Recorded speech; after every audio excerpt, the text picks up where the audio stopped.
तो हेलो दोस्तों, नमस्कार। कैसे हैं आप लोग। यूनिवर्सल टारगेट में आप सभी लोगों का स्वागत है। दोस्तों, आज सेमेस्टर अगर बात कर लेते हैं प्रथम का, तो पंचम प्रश्न पत्र था जो सामाजिक अध्ययन के रूप में आप जानते हो।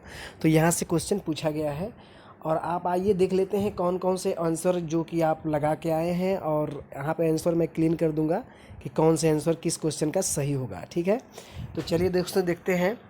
पहला क्वेश्चन पूछा गया था कि सबसे प्राचीन वेद कौन सा है। तो आप सभी लोग पता है कि सबसे प्राचीनतम वेद ऋग्वेद है। ऋग्वेद में 10 मंडल है, 1028 सूत्र है। ठीक है, तो ये तो आपको बताया गया था।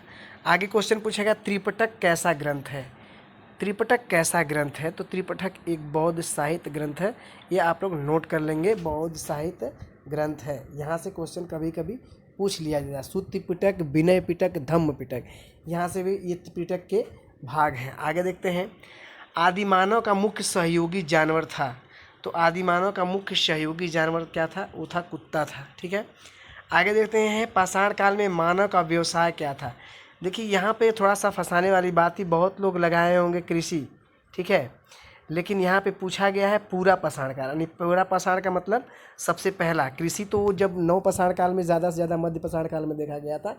तो इस तरह पूरे पाषाण काल में मानव का मुख्य व्यवसाय जो था वो आखेटक था। आखेटक का मतलब ही होता है कि शिकार को मार कर खा जाना। ठीक है, यहाँ वहाँ भटकते रहते थे, जाते रहते थे, तो उनका वही उस समय काम था कि भाई वो खाते थे। तो पहला ही इसका सही हो जाएगा। आगे क्वेश्चन पूछा गया कन्फ्यूशियन किस देश का रहने वाला था। तो बहुत श्योर क्वेश्चन पूछा गया था, ये चीन का रहने वाला था। ठीक है, आगे देख पिरामिड किस देश में है। तो पिरामिड जो है आपका मिस्र देश में है। यहाँ से क्वेश्चन पूछा जाता है। आगे क्वेश्चन पूछा गया है इनमें से आदर्श वाक्य सत्यमेव जयते कहाँ से लिया गया है। तो बहुत लोग कठोपनिषद लगाया तो उपनिषद, लेकिन गलत था। ऑप्शन इसका जो सही हो जाएगा वो हो जाएगा मुंडको उपनिषद। कौशल की राजधानी क्या थी। तो कौशल की राजधानी क्या थी, श्रावस्ती थी। क्या थी, श्रावस्ती थी। आगे देख लेते हैं। सांची का स्तूप है। सांची का स्तूप जो बना हुआ है ये एमपी मध्य प्रदेश में है। सूर्य के चारों ओर परिक्रमा करने वाले खगोलीय पिंड क्या कहलाते हैं। तो देखो यहाँ से बहुत लोग उपग्रह लगाए होंगे और पुच्छल तारा, तो गलत है। उपग्रह ग्रह आपका क्या हो जाएगा, सही, तीसरा सही हो जाएगा।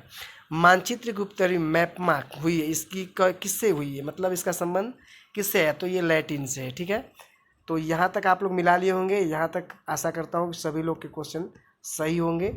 आगे आते हैं, कुछ क्वेश्चन और है, देख लेते हैं यहाँ पर। आगे क्वेश्चन पूछा गया 0 डिग्री अक्षांश को क्या कहते हैं। तो बहुत लोग कर्क रेखा लगाए हैं, कर्क रेखा, बहुत लोग मकर लगाए हैं, लेकिन दोस्तों ये हो जाएगा ऑप्शन सही आपका भूमध्य रेखा। ये 0 डिग्री को ही भूमध्य या विषुवत रेखा बोलते हैं। नीचे होती है मकर, ऊपर कर्क, इधर आर्कटिक, इधर अंटार्कटिक। आगे आते हैं।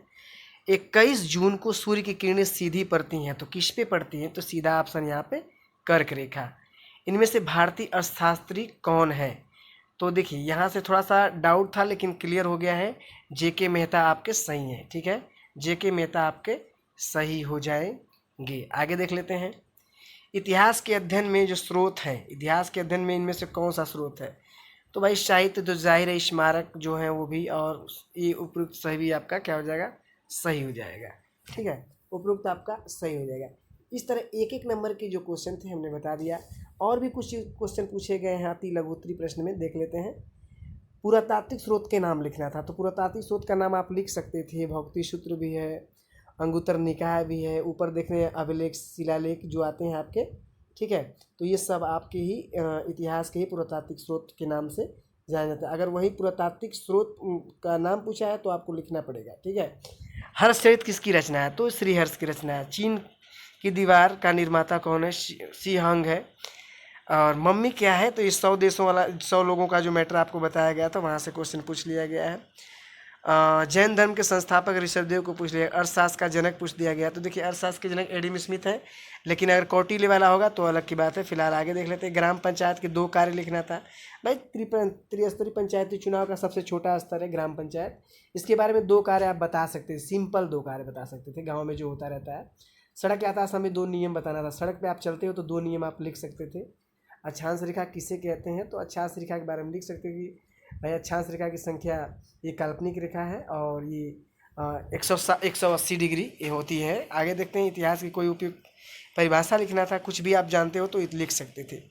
जीवाश्म पाषाण काल कितने भागों में बांटा गया है, अफ्रीका महाद्वीप सर्वोच्च चोटी। तो दोस्तों कहने का मतलब ये है कि ऐसा ही क्वेश्चन पूछा गया है और बहुत घबराने की बात नहीं है, ठीक है। आप लोग को सोल्यूशन पूरा डिटेल चाहिए तो चैनल को सब्सक्राइब कर लीजिए। फिलहाल इसका सोल्यूशन मैं कुछ ही देर में दे दूंगा। फिलहाल ये जो टिपिकल क्वेश्चन है उसको देख लीजिएगा। अगली वीडियो में मिलते हैं, आज के लिए इतना ही। फिर अगली क्लास में आपको मिलेंगे पूरे डिटेल्स के साथ और जो भी पेपर्स होने वाले हैं उसकी क्लास देंगे। आज के लिए धन्यवाद दोस्तों।